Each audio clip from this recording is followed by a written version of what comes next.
You know, The Acolyte isn't anything like we've ever seen in the history of TV. Hardly anyone who actually watches The Acolyte watches it expecting to see a good Star Wars show, or even a remotely good story at this point. Everyone is seemingly more interested in watching YouTubers pick apart the problems in the show. Every week, hundreds if not thousands of YouTubers will gather to watch the latest episode of The Acolyte, while trying hopelessly not to lose a large amount of brain cells while doing so. Then upload a video of their analysis where 90% of their video is pointing and laughing at the terrible writing that we've all just seen, and rightly so, before coming to the inevitable conclusion that The Acolyte is absolute garbage.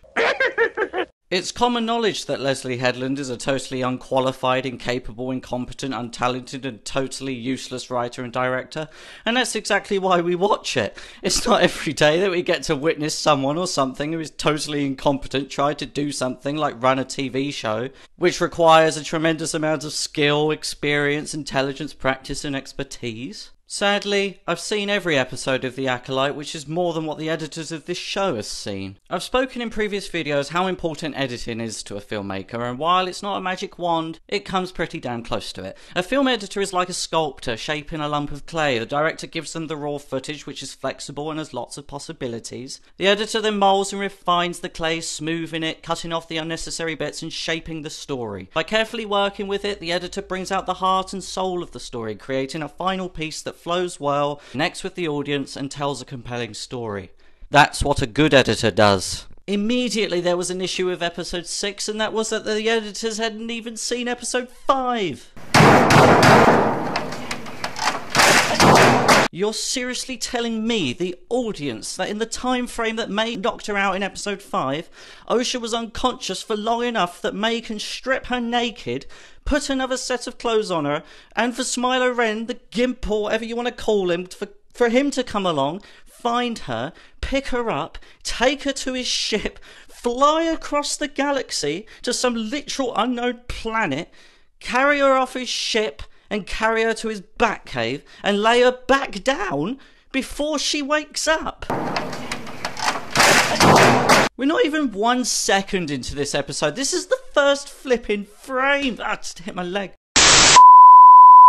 Another thing that really annoys me about this show is the characters' motivations and intentions just change instantly and randomly.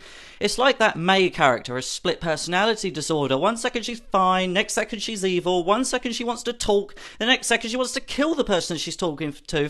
Firstly, how does a writer quite simply write this? And how does an editor not look at this and go, Leslie, whatever dumb director is in charge that day, and say, you know May is acting completely different in the previous scene she was in. Or maybe we should cut it out, maybe to, keep May's character consistent.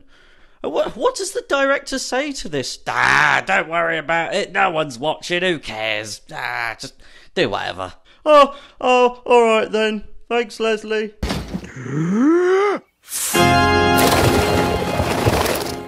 Oh, my word, honestly, like when May and Sol are on his ship, right? May is sneaking up on Sol while he's on the phone. While she's creeping up on him, she pulls out a knife, acting like she's going to kill him. That's it. Oh no, boo-hoo, Sol's gonna get killed. Seriously, who cares? The music kicks in and everything makes you think she's gonna kill him.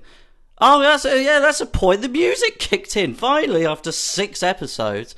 It's a shame because this scene shouldn't have happened.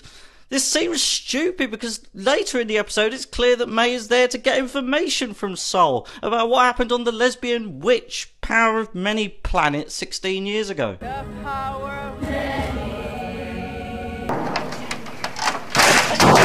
This scene should have been cut. It makes absolutely no sense. It contradicts May's character again. It contradicts May's intentions again. None of it makes any sense. There was absolutely no need for this scene. This scene needed cutting. This episode needed scrapping. The whole show needed scrapping. I think I need to lie down on my face. No, I'm not done. Another thing that is totally ridiculous is this whole twin swapping premise in the first place. May pretending to be Osha. It's stupid.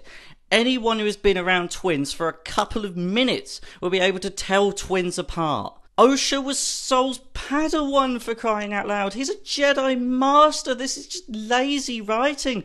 They've portrayed Sol as a complete idiot. Oh, come on! I don't even know why I'm angry. I actually started this video quite calm.